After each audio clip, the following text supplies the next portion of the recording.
Audio Jungle. Audio Jungle.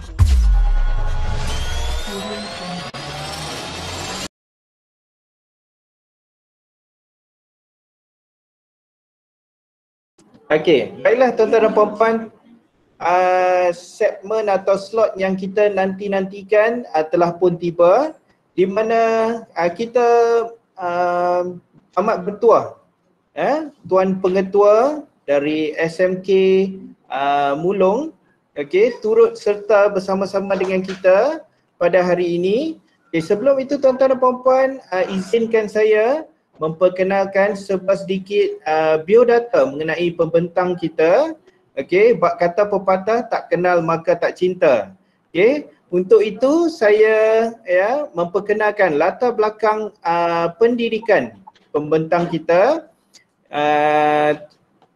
Tuan Pengetua kita telah pun mempunyai CJ kursus kepengetuaan pengurusan dari IAB tahun 2014, Diploma Pengurusan KPLI Geografi dari Maktab Perguruan Darul Aman tahun 1992, Sarjana Muda Sains dengan Kepujian Geografi, Pengajian Geografi UKM 1990, Maktab Sultan Ismail dari tahun 1983 hingga 1985. Okey, beliau juga menerima pendidikan di SMK Sultan Ismail dari tahun 1980 hingga 1982. Okey, bersekolah rendah di Sekolah Rendah Jenis Inggeris Kedai Lalat 1974 hingga 1979. Tuan-tuan dan puan-puan boleh nampak slide tak?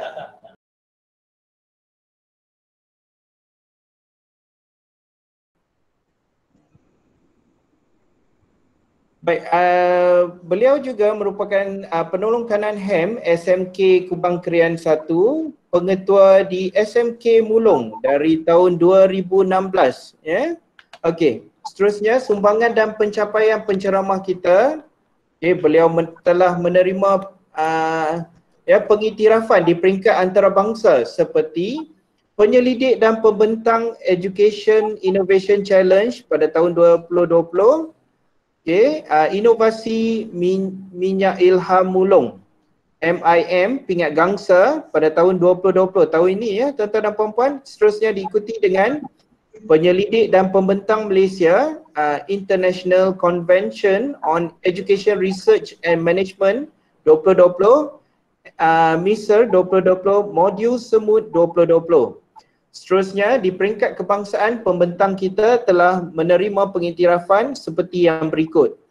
Pembentang Konvensyen Pendidikan Kebangsaan kali kedua KPM tingkatan 6 tahun 2018 dan bahagian pengurusan sekolah harian KPM 10 kajian tindakan terbaik 2018, diikuti dengan pembentang Persidangan Penyelidikan Kebangsaan kali ke-15 tahun 2019, bahagian perancangan dan penyelidikan dasar pendidikan KPM 6, tindakan kajian terbaik pada tahun lepas. Seterusnya pembentang penyelidikan pendidikan bertajuk Modul Semut Penggunaan Teknologi dalam Pembelajaran dan Pengajaran di Sekolah KPM, anugerah juara keseluruhan pada tahun ini. Dan di peringkat kebangsaan yang terakhir, penghasil 6 YouTube pengajaran geografi STPM tahun 2020. Okey, kita teruskan dengan kejayaan tertinggi SMK Mulong di peringkat antarabangsa, termasuklah Education Innovation Challenge 2020, EIC 2020, Inovasi Minyak Ilham Mulong MIM Pingat Gangsa pada tahun 2020. Seterusnya, tim robotik mendapat Gold Award dalam Malaysia Technology Expo tahun ini juga, dan yang terakhir pada tahun ini juga beliau menerima tim robotik Silver Award dalam Malaysia Technology Expo 2020. Okay. Tanpa melengahkan masa tuan-tuan dan puan-puan, kita mempersilakan pembentang kita iaitu Tuan Pengetua SMK Mulong dari Kota Baru Kelantan. Majlis mempersilakan. Tuan boleh dengar dengan jelas. Okey, baik. Jadi pada hari ini kami Sekolah Menengah Kebahasaan Mulun akan berkongsi TS berkaitan dengan kemenjadian TS25 di Sekolah Menengah Kebahasaan Mulun, dan anggaplah perkongsian ini satu perkongsian minda dan tidak ada tanda siapa yang hebat, siapa yang cemerlang dan gemilang. Cuma kita ingin memperbetulkan mandat kita supaya mandat yang Kementerian Pendidikan terutama TS25 dalam kemenjadian sekolah, kemenjadian pemimpin, kemenjadian guru dan pelajar, kita dapat sama-sama kembangkan mereka nanti. Jadi sekiranya ada sebarang kesilapan, saya rasa mungkin barisan doktor dan rakan-rakan boleh perbetulkan apa yang kita bincangkan pada pagi ini.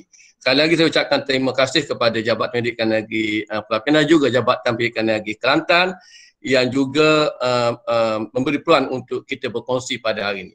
Secara sedikitnya, biodata berkaitan dengan Sekolah Menengah Kebahasaan Mulun, ia merupakan sekolah harian biasa yang terdiri daripada 1,114 orang pelajar dan gurunya 113 orang guru. Dan kami ada tingkat pelajar tingkatan 1 hingga tingkatan 6. Kami juga ada pelajar pendidikan khas, dan juga yang paling menarik pada tahun ini kami juga dianugerahkan insan yang terbaik, iaitu pelajar cacat penglihatan 2 orang ditempatkan di Sekolah Menengah Kebahasaan Mulun. Dan rata-rata berkaitan dengan biodata ekonomi ibu bapa di Sekolah Menengah Kebahasaan Mulun, yang B40-nya iaitu 89%. Dan rata-rata anak-anak pelajar kami terdiri daripada anak-anak yang sosioekonomi berada pada tahap yang perlu diberi pertimbangan, walaupun sekolah kami berdekatan dengan Jabatan Pendidikan Negeri Kelantan dan berada dalam pinggir bandar, tetapi latar belakang anak-anak kami berada pada latar belakang yang perlu diberi perhatian. Baik. Itu secara ringkas berkaitan dengan latar belakang sekolah kami. Next. Baik. Untuk slide yang seterusnya. Okey, baik. Sebelum kita pergi lebih jauh, maka saya rasa lebih baik kita memahami konsep TS25 terlebih dahulu yang kami gagalkan di Sekolah Menengah Kebahasaan Mulun dan untuk kesemuanya. Okey, next. Baik. Untuk slide yang seterusnya, baik. Pada peringkat awalnya, kalau kita lihat seperti mana dibincangkan oleh doktor tadi, maka ada satu persoalan yang akan timbul di sini, iaitu apakah matlamat asas pendidikan daripada dulu dan sebelum merdeka sehingga sekarang. Persoalan yang kedua, apakah matlamat setiap dasar, setiap program yang dibuat oleh Kementerian Pendidikan dari dahulu dan hingga sekarang. Bagi saya, melalui slide tersebut, iaitu matlamatnya tidak ada lain, iaitu 5 matlamat. Sama ada bermula daripada zaman 40-an, 50-an, 60-an dan sampai era sekarang. Iaitu adalah untuk pembangunan sekolah, iaitu pembangunan yang kedua kurikulum sekolah, yang ketiga pembentukan pelajar, pembentukan pemimpin sekolah dan hubungan dengan ibu bapa. Dan matlamat ini yang sebenarnya tuan-puan, bagi kami, ia merujuk kepada 4 sumber manusia yang perlu kita gembelingkan.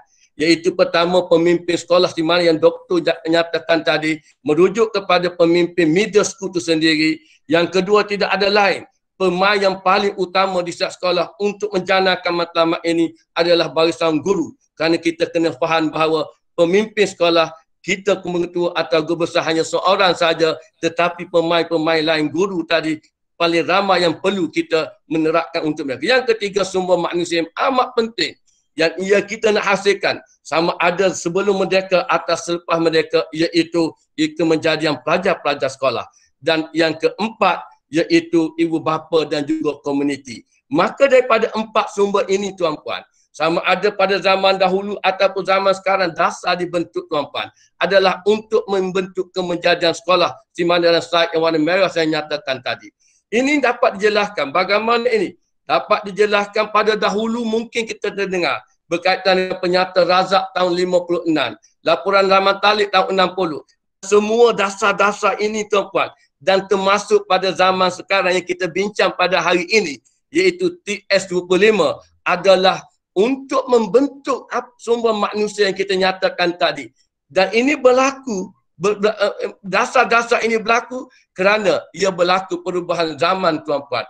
Kalau dahulu mungkin pada tahun 50-an ia sesuai dengan penyata Razak untuk membentuk empat sumber yang kita nyatakan tadi. Tapi akibat perkembangan dunia yang amat pantas, dalam global yang amat pantas, maka ia perlu ada satu dasar yang lebih jelas untuk pada zaman sekarang untuk memimpin, untuk wujudkan kemejadian empat sumber tadi. Maka pada sekarang, pada hari ini yang diterapkan oleh mandat kementerian adalah melalui TS25. Dengan kata lain, tuan-puan, perkara ini perlu dijelaskan kepada rakan-rakan guru kita supaya mereka menampakkan bahawa yang TS25 ini bukan satu perkara baru, tuan-puan. Kalau TS25 ini merupakan perkara yang sudah lama, tuan-puan, maka ini perlu dimaklumkan kepada guru-guru kita supaya mereka tidak akan mendapat tekanan berkaitan dengan dasar TS25. Sedangkan perkara ini perkara baru, cuma perubahan yang perlu dibuat kepada pemimpin sekolah maupun kepada pelajar maupun kepada guru, kita mengikut acuan TS25. Mengapa? Kerana berdasarkan kepada perubahan cuaca dunia pada masa sekarang. Maka apabila ini guru-guru kita memahami, saya rasa ia tidak akan memberi beban kepada guru-guru kita untuk mendukung mandat TS25 di sekolah. Kerana saya tahu, sebelum ini juga si mana dijelaskan oleh doktor tadi, untuk melaksanakan TS25, kita menghadapi satu halangan. Iaitu satu halangan apabila kita dedahkan perkataan TS25 kepada pihak sekolah, pada guru, maka guru akan bertanggap pada mereka perkara yang baru, membebankan mereka, menyusahkan mereka, bagaimana untuk mereka mendidik pelajar untuk mencapai pencapaian yang baik dalam SPM. Pencapaian yang baik dalam SPM. Maka ini yang berkisar dalam otak-otak guru kita, tuan-puan. Tapi kalau dia faham konsep ini, perkara yang sama cuma diaplikasi dalam bentuk yang baru kerana perubahan, saya yakin guru-guru akan memahami dan akan mengikut mandat ini untuk melaksanakan TS25 dengan keadaan yang baik. Next. Baik. Tuan-puan, jadi bagi kami di Mulung, apa yang kami dedahkan kepada guru-guru kami dan juga semua warga-warga sekolah, sama ada kepada pelajar dan juga kepada ibu bapa, maka yang dimasukkan bagi kami itu konsep TS25, iaitu perubahan bentuk, tuan-puan. Sama ada sifat, rupa daripada sedia ada kepada yang lebih baik, tuan-puan. Yang dimasukkan perubahan bentuk ini, tuan-puan, maka sama ada dari segi benda yang nampak ataupun yang tersirat. Contoh yang benda yang nampak, mungkin kalau dahulunya sekolah kita dan tandas di sekolah kita tadi berada dalam keadaan yang tidak mengizinkan, kelas yang berada dalam keadaan yang kotor, maka dalam TS25 mungkin dalam program yang dilaksanakan oleh UNIHEM, maka ada perubahan-perubahan itu. Maka ini yang dimasukkan perubahan, tuan-puan. Jangan kita andalkan yang apabila kita berada dalam TS25, tuan-puan, kita nak di sekolah kita tadi sama lebih baik dengan sekolah-sekolah di asrama penuh. Dengan kata lain, sekolah harian biasa pencapaian akademik mereka mesti sama dengan sekolah sains atau mara. Maka ini sudah pasti akan memberi beban tekanan kepada kerja kita.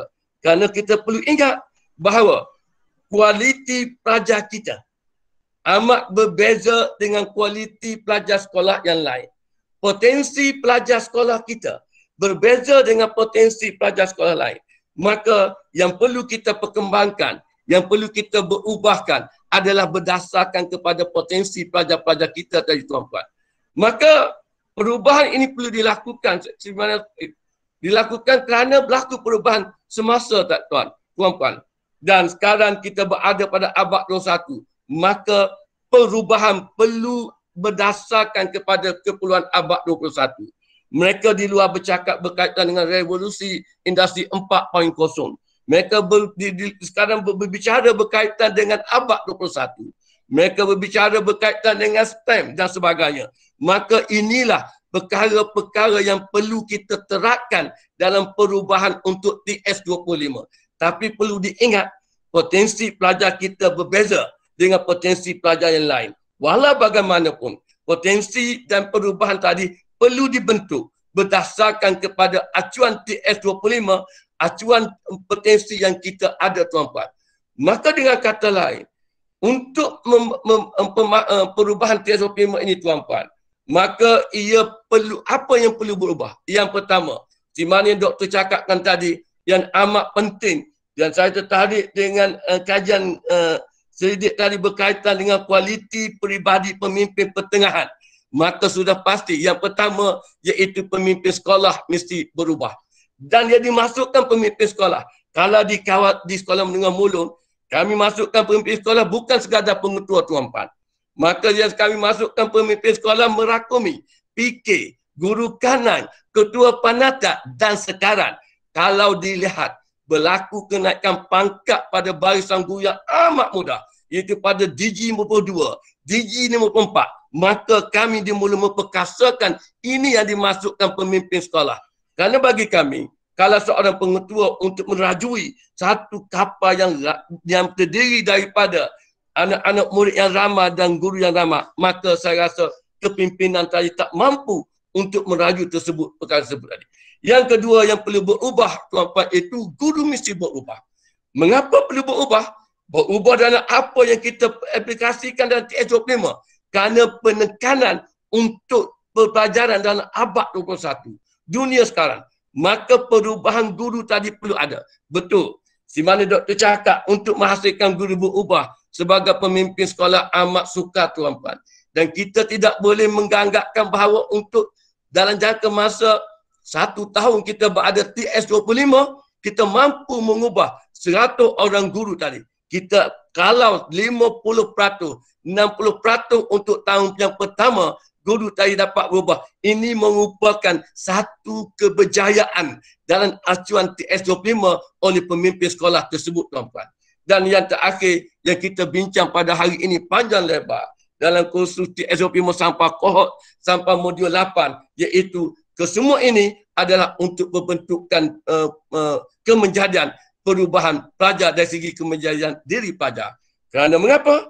Kerana pada sekarang, pelajar-pelajar sekarang kala dahulu tuan-puan, kita mendapat ijazah sudah pasti kita dapat kerja. Tapi pada masa sekarang, segala ijazah belum pasti anak-anak pelajar kita mampu bersaing di pasaran buruh. Tetapi perlu ada kemenjadian diri yang unggul, yang baik di samping dengan akademik tadi untuk bersaing di pasaran buruh itu. Ini yang kami masukkan di sekolah menengah pasaran buruh supaya pentadbir, guru faham konsep ini terlebih dahulu sebelum kita menyelam dalam acuan TS25.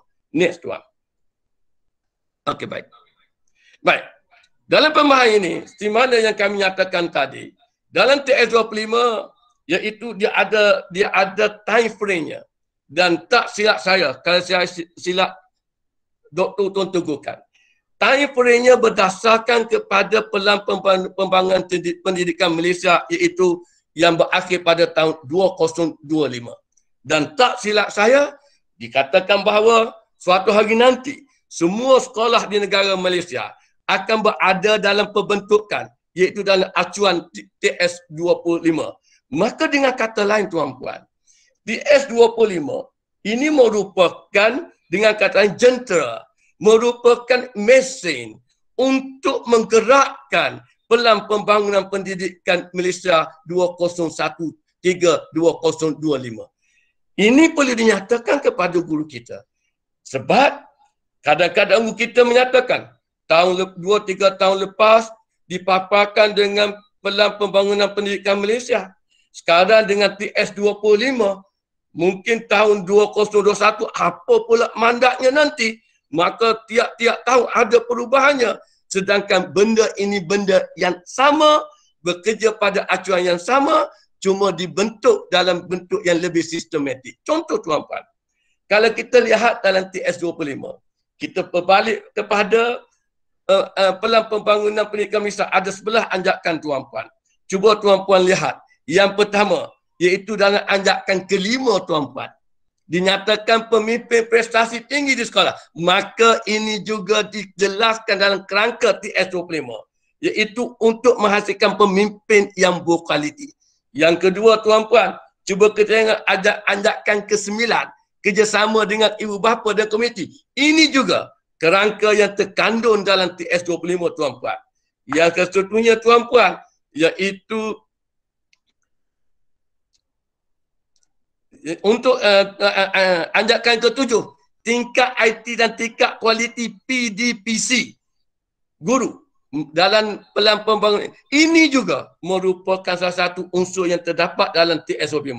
Maka bagi kita, kalau kita faham konsep ini, tuan-puan, saya rasa guru kita akan dapat bergerak selari dengan kita dan tidak akan ada seperti mana sekolah TS25 yang akan beri beban kepada barisan-barisan guru dan tidak memberi impak yang baik kepada sekolah kita kalau acuan ini diikut dengan baik. Kan dengan kata lain, TS25 benda yang sama dengan Pelan Pembangunan Pendidikan Malaysia, tetapi TS25 ini merupakan jentera untuk menggerakkan anjakan-anjakan yang terdapat dalam Pelan Pembangunan Pendidikan Malaysia, tuan-puan. Maka konsep ini yang perlu kita jelaskan terlebih dahulu kepada barisan-barisan guru kita supaya tanggapan beban kepada mereka tidak ada. Rupa-rupanya apa yang kita jelas perkara ini, mereka akan mengatakan, oh, ini perkara yang sama yang kita sudah hasilkan, cuma perlu dilaksanakan dalam sistematik, iaitu dalam TS25 mengikut modulnya yang kita tetapkan supaya ia memberi impak yang baik, tuan-puan. Okay. Next. Okay. Jadi dengan kata lain, apa yang kita bincangkan tadi, tonggak penjana TS25 di sekolah iaitu 3 tonggak yang paling utama. Iaitu yang pertama, pemimpin sekolah. Yang kedua, guru. Yang ketiga, komuniti dan PIBG. Ini 3 sumber manusia yang perlu dimasukkan, yang perlu diolahkan untuk menghasilkan impak TS25 yang lebih baik. Dan daripada 3 sumber ini, tuan-puan, apa yang kita hendak bentuk, tuan-puan? Maka sudah pasti daripada dahulu lagi yang kita nak bentuknya adalah kemenjadian pelajar, tuan-puan. Cuma pembentukan kemenjadian pelajar pada masa sekarang mungkin lebih berbeza dengan pada masa dahulu. Kerana kehendakan dunia memaksa kita untuk menghasilkan pelajar yang lebih baik. Dengan kata lain, maka kesemua pembentukan pelajar ini, 3 sumber ini amat penting.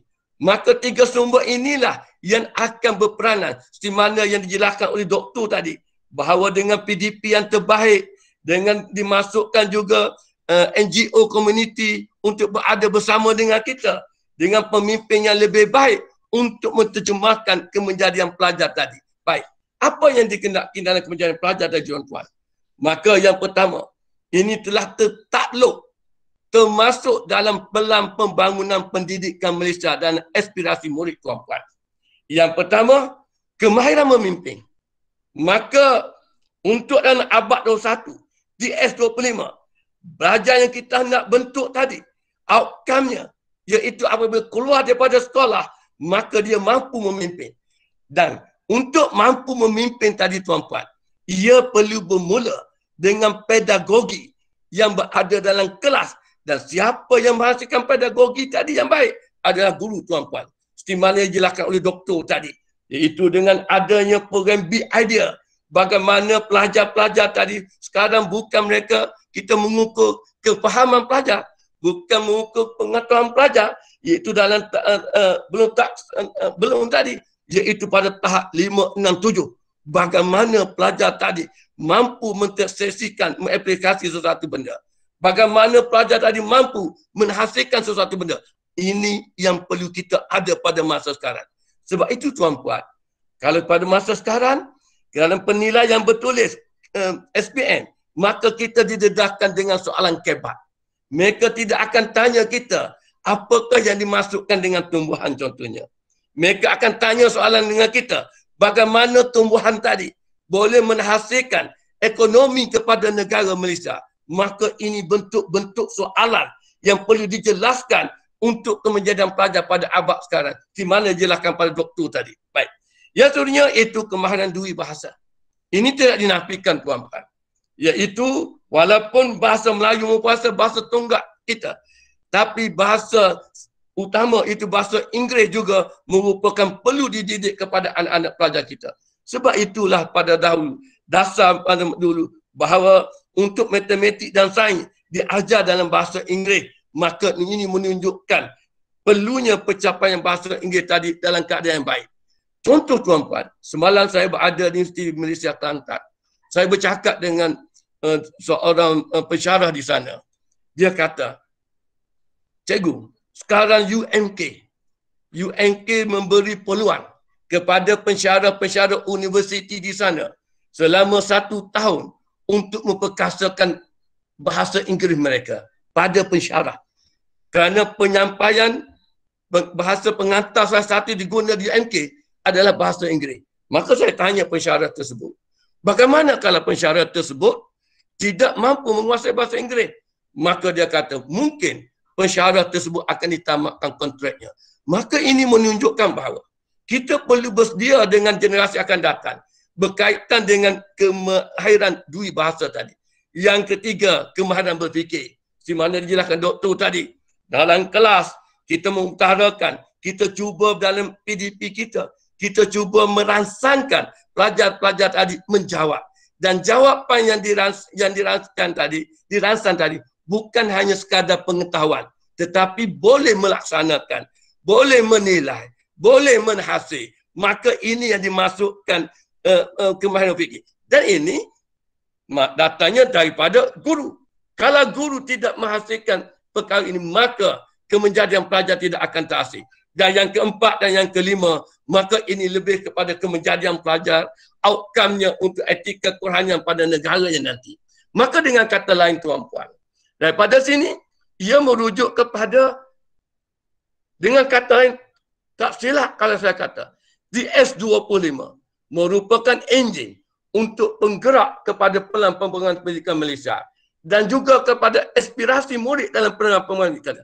Dan untuk gerakan ini, datanya daripada apa dalam di sekolah? Aktiviti apa? Maka sudah pasti tuan-tuan, iaitu kurikulum, iaitu HEM, iaitu co-curriculum. Maka dengan kata lain, 3 sumber ini, 3 jambatan ini, kurikulum HEM dan co-curriculum yang dihasilkan oleh guru di sekolah, maka inilah yang akan membentuk kemenjadian pelajar sedemikian rupa yang dikendaki dalam TS25 dan kita ikut TS25 tadi dengan acuan TS25. Walau bagaimanapun benda yang sudah dilaksanakan oleh barisan guru cuma dalam bentuk acuan TS25.